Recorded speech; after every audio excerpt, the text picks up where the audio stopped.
Encore merci aux collectivités. Je crois que c'est un beau geste de leur part. C'est un projet commun, c'est un projet de filière, c'est un projet de territoire. Comme vous avez pu le constater, on a tout de même bien avancé. Le bâtiment est là, il est beau, il y a un vrai consensus qui s'est créé. On aura encore un peu besoin d'argent. Alors on est là, on va se mobiliser avec les climats pour faire appel au mécénat. Je crois que c'est important. Bordeaux nous a montré l'exemple. Et là, on veut véritablement faire de très très belles choses. Donc en tout cas, voilà, c'est un beau projet. Je vous rappelle que c'est un bâtiment qui est un paysage qui est intégré dans un magnifique parc, un ouvrage innovant inspiré de la vrille de la vigne, un bâtiment qui émerge à 21 mètres, donc on pourra voir la côte. Alain y tenait énormément, et ça, je crois que c'est tout de même très important. Puis bien sûr, un engagement éco-durable avec l'utilisation de beaux matériaux. Donc voilà, on est bien parti, on est confiant. N'oublions pas nos cités sœurs et à Chablis et à Mâcon. Et je crois que, en tout cas, merci encore à tous ceux qui nous soutiennent. On vient de planter un arbre. On n'a pas voulu planter un cep ce matin. Il faisait un peu froid.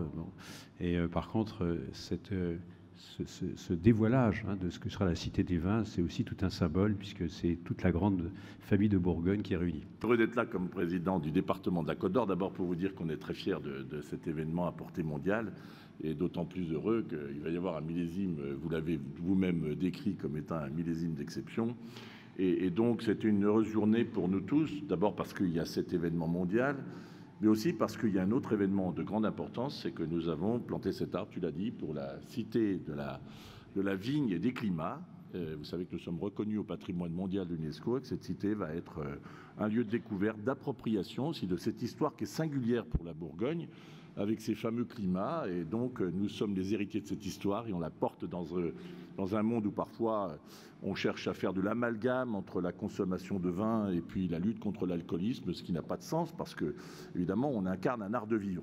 Comme François Sauvadet, lui pour le département, moi pour la région, nous étions également là ce matin. Nous avons d'ailleurs pelleté ensemble pour planter cet arbre, démontrant ainsi que lorsqu'il y a de très beaux projets utiles pour notre région, utiles pour ses habitants et utiles pour les touristes du monde entier également, eh bien, toutes les collectivités sont ensemble, au-delà de nos différences, au-delà de nos partis pris.